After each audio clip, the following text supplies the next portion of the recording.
से मुलाकात। प्रधान यांचा राजीनामा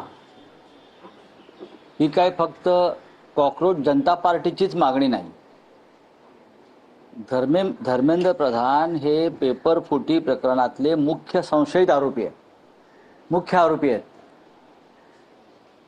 काल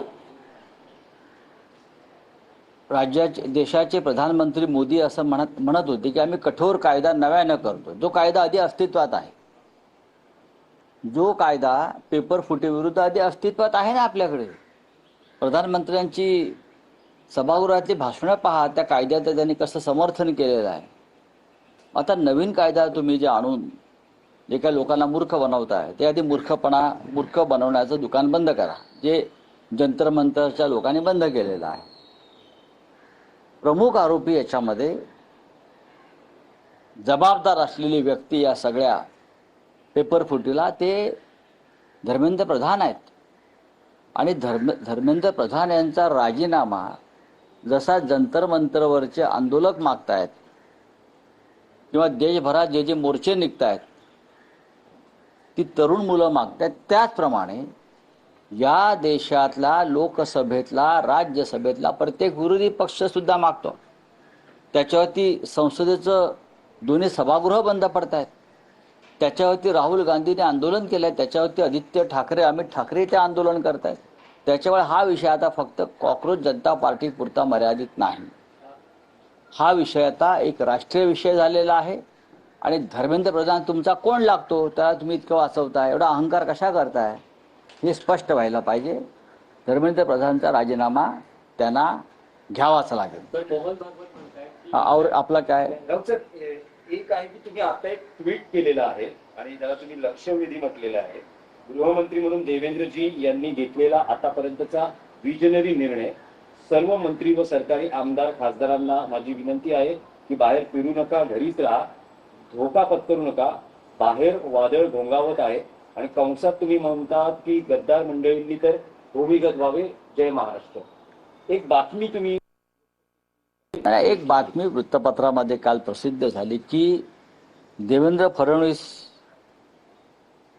यांनी सर्व मंत्र्यांची सुरक्षा वाढवली। का बरं त्यांना अशी अचानक सुरक्षा वाढवावी लागली?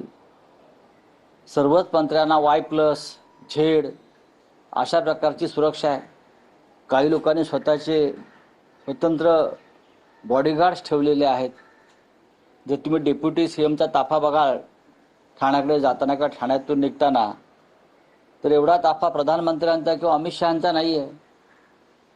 तरीही जर देवेंद्र फडणवीस यांनी या सगळ्यांची सुरक्षा वाढवण्याचा निर्णय घेतला असेल, तर तो फडणवीस यांच्या कारकिर्दीतला गृहमंत्री म्हणून आतापर्यंतचा अत्यंत दूरदृष्टीचा निर्णय आहे, विजनरी निर्णय म्हणतो मी त्याला। कारण महाराष्ट्रातलंच नव्हे, देशातलं वातावरण अत्यंत बिघडलेलं आहे, सरकार विरोधी आहे, पदोपदी धोका आहे सरकारच्या लोकांना, मंत्र्यांना, अधिकाऱ्यांना। त्याच्यामुळे मंत्र्यांनी उगाच बाहेर फिरू नये, आमदार खासदारांनी सुद्धा शाणपणा करून बाहेर फिरायला जाऊ नये, उगाचच कार्यक्रम घेऊ नयेत। बाहेर वादळ घोंगावत आहे, लाल बावटा दाखवलेला आहे तिथे, ते असं ना समुद्रात वादळातला बावटा, पांढरा बावटा, लाल बावटा, तर बाहेर वादळ घोंगावत आहे, वादळाशी खेळू नका। आणि विशेषतः जे गद्दार आहेत, मग मंत्री असतील, आमदार असतील, खासदार असतील, त्यांनी तर कोणताच धोका पत्करू नये, कोणत्याही प्रकारचा, लोकांच्या नजरेत सुद्धा पडू नये त्यांनी। फार गंभीर परिस्थिती आहे, वातावरण चिघळलेलं आहे। तर मी एका मानवतेच्या भावनेने सांगतो आहे की काही अघटित घडू नये, म्हणून देवेंद्रजींनी जो निर्णय घेतलेला आहे सिक्युरिटी वाढवण्याची, तो चांगला आहे। अजून जर काय आर्मी वगैरे आणता आली त्यांच्या सिक्युरिटीसाठी, तर केंद्र सरकारकडे लष्कराची पण मागणी केली पाहिजे। आपण काल शिवाजी पार्कला पाहिलं असेल कसं वादळ घोंगावत होतं, आपण काल पुण्यात पाहिलं असेल कसं वादळ घोंगावत होतं, नाशिकला पाहिलं असेल कसं वादळ घोंगावत होतं। आणि परत मी हे पण सांगेन की उठसूट दिल्लीत फेऱ्या मारू नका अमित शहाना भेटण्यासाठी। दिल्लीत सगळ्यात जास्त चक्रीवादळ आहे, नजरेच कोणाच्या पडू नका, या लोकांनी भूमिगत व्हायला पाहिजे। दिल्लीत जाल तर काहीतरी गडबड होईल। तुमच्यावर लक्ष आहे सगळ्यांवर.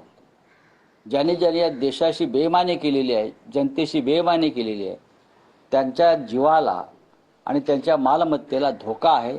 म्हणून देवेंद्रजींनी जो निर्णय घेतला आहे गृहमंत्री म्हणून पहिला विजनरी निर्णय, की सर्व मंत्र्यांची आणि आमदार खासदारांची सुरक्षा वाढवावी, त्याचं मी स्वागत करतो.